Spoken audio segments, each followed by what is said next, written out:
Well, good icy morning. I tell you guys, it's Tuesday morning, February the 16th.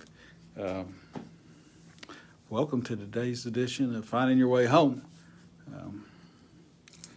Today we're going to look and talk a little bit about spiritual warfare and the battles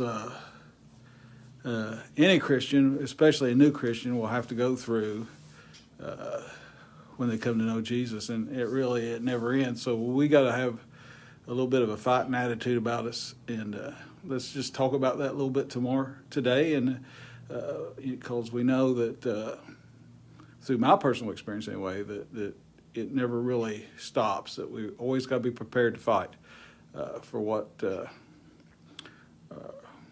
our real goal in our faith is. So I don't know if you all remember a ring announcer called Michael Buffer for boxing matches. So he inspired this little section of the book, Fundamentals for Following, that God wrote. So today we're still in chapter 1. And I'm going to try to do my best Michael Buffer imitation here, so just bear with me. And let's get ready to rumble! So we say in the book, that once you come to know Jesus, that you've staked your claim to eternity, and you got to get prepared for some pretty stiff opposition from your enemy. And we'll talk a little bit more about who that is as we go along, but it's Satan. And, Jesus himself, our Savior, the Son of God, after his baptism, he was in a pretty vulnerable position because he went out into the wilderness and he was tempted there by the devil after not eating for 40 days and 40 nights. That's when Satan came to him. And let's read from Matthew chapter 4, verse 3. It says, "The tempter came to him and said, 'If you are the Son of God, tell these stones to become bread.'" Jesus had not ate for 40 days, so he's probably about ready to eat some rocks. But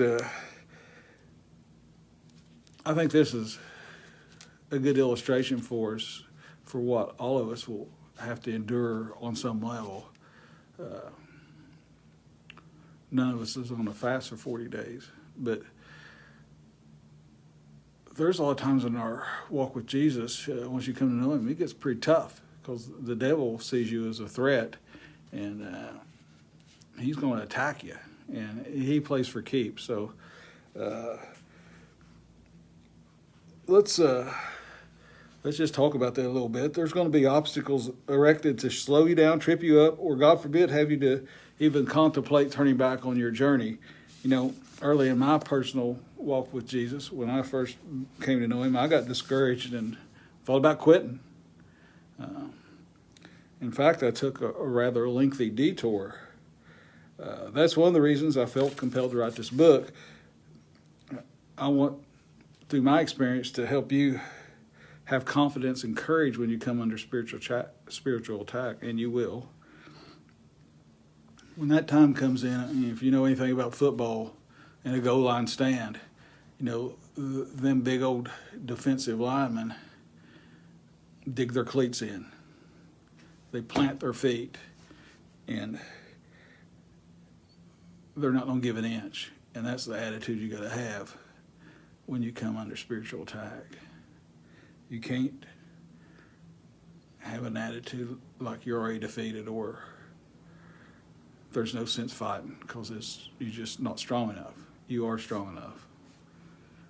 And you've got Jesus at your back.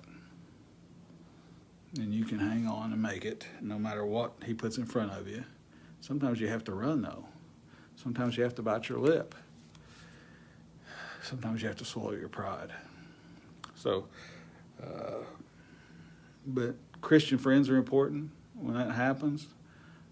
So we're going to talk about that a little later on in our series too, about finding some good Christian friends. But prayer, friends, and that'll get you through the tough time. And I guarantee you, if you stand and fight, you're going to win. You're going to win that match with the devil. Guys, come back again tomorrow, and we're going to talk some more. We're going to finish up on chapter 1 tomorrow, and hope to see you then. The road conditions are not too bad out, considering what's went on the last day or so. So if you got to get out and go on the main roads, you're probably okay, but just be careful, and we'll see you tomorrow.